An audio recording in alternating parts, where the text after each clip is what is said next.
We're in front of the Israeli embassy, the country that stole 400 to 600 pounds of weapons-grade uranium in the early 1960s. 600 pounds of weapons-grade uranium is enough to make multiple nuclear warheads, and currently Israel has, since 1978, these nuclear warheads that are made of the stolen weapons-grade uranium. So it's been a long anticipated wait to come here, but the main terrorist country in the world has got their embassy in DC right behind me. As a former Marine Corps, uh, as a former active duty member of the Marine Corps, and as a veteran in Afghanistan, I'd like to say that I do not take kindly to a country being allowed to have an embassy here if they haven't returned strategic nuclear resources that they've stolen from this country. So my grandfather used to run the Portsmouth Naval Shipyard, which is a nuclear submarine maintenance facility, and many nuclear submarines carrying strategic and tactical nuclear warheads are housed there. Now, if he had found out about this incident, he probably would not have been a big fan of Israel, but unfortunately he's already passed on, so I can't tell him about it. Now, everybody knows about the NUMEC incident in our military. Defense contractors are warned not to talk to Israelis, and they're not allowed to visit Israel, because Israel not only spies on us constantly, but they also constantly provide intelligence that they've stolen from us to our competing neighbors. For example, they created all sorts of intelligent leaks to the Soviet Union in the 1980s that led to the compromising under Pollard of many of our assets throughout the world. So this is a terrorist country that committed the USS Liberty attack on us in 1967 in June, where over 200 casualties of the U.S. naval vessel suffered cannon fire, machine gun fire, rockets, and torpedoes. And the Israeli Jews strafed the life rafts when they were lowered into the sea, meaning that was a violation of the Geneva Convention. This is a war crime, punishable by death in international criminal court. So the interesting thing here is that our news media is completely controlled by Zionists. So Zucker is a Zionist Jew. Fox News is controlled by the Orthodox Jewish, Murdoch family.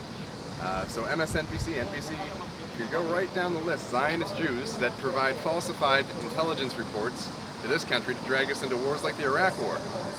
Now, the interesting thing here is that you may have many people on the left in this country that, they say they feel bad for the Palestinians, the people that are suffering a genocide at the hands of the Jewish supremacists in Israel, but they don't talk about the crimes that Israel has committed against this country.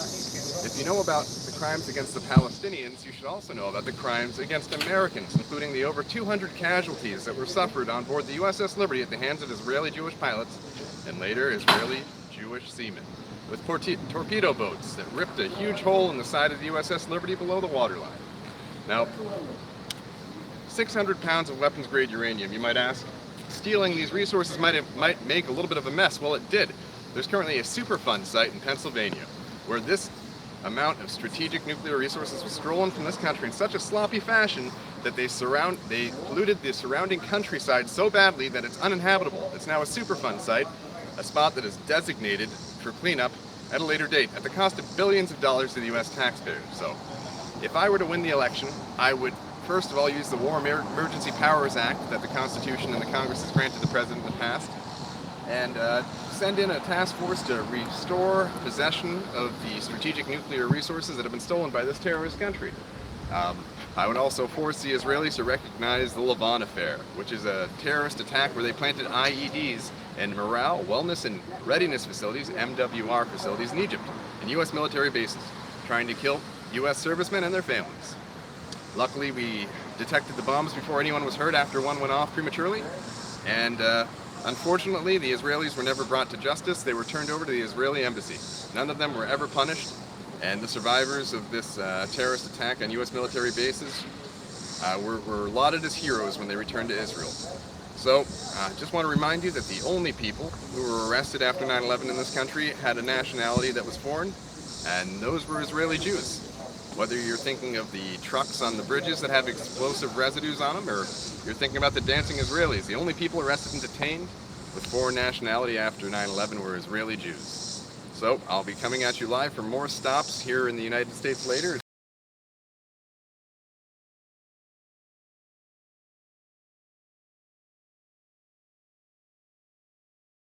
Sir, would you like to talk about the 600 pounds of weapons-grade uranium that's been stolen from Would you like to discuss perhaps the dozens of illegal nuclear warheads that the terrorist rogue nation of Israel now possesses as a result of this theft? Perhaps the billions of dollars it's going to cost U.S. taxpayers to clean up this Superfund site that is now polluted with weapons-grade uranium. Oh, good afternoon, sir. How do you like serving a foreign government that stole strategic nuclear resources from the United States? Do you feel any shame when you do?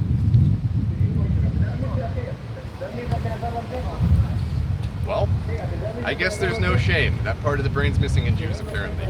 But we've got a lot more ground to cover today, so we're going to head on over to some other sites in D.C. and we're going to name the Jew there. This is Patrick Little, your presidential candidate, running in 2020. Be sure to check that box next to my name during the Democratic primary in 2020. Have a good day, folks. Actually, we're going to go back to the car with the camera on just to be safe. So the camera's on. Afternoon, sir. Don't forget to look up the USS Liberty or the New Mexico facility incident in the 1960s. Thank you, sir. You're welcome. All right.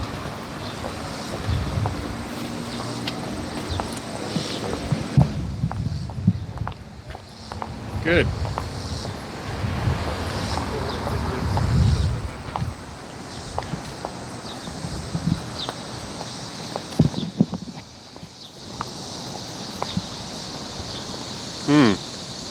Good. You have a fucking fan from Mossad. I want to call it a day with the stream or, No, keep it going. keep it going, okay.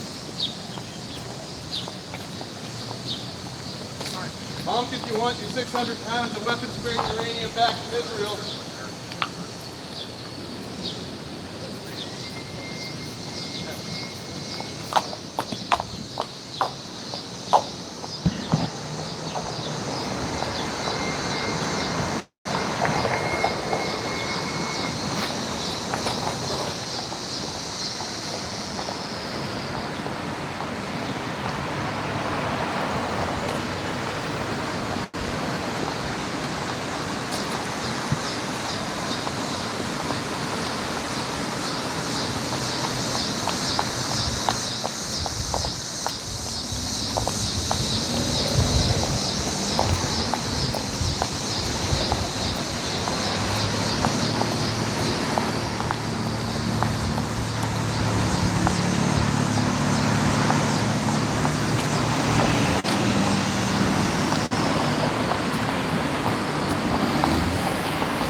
Is there a button to press across the street here?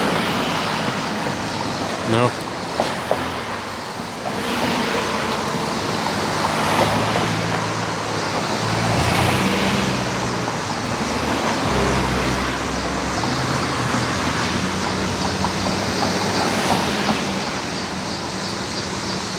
Across that street.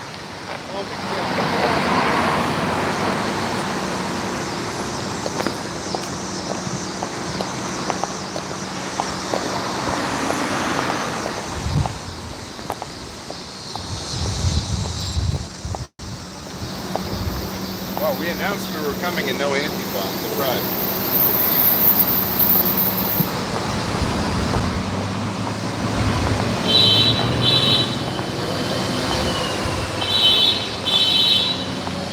Looks like you've got some support there.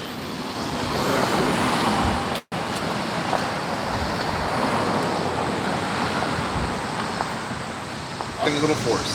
Have a good day.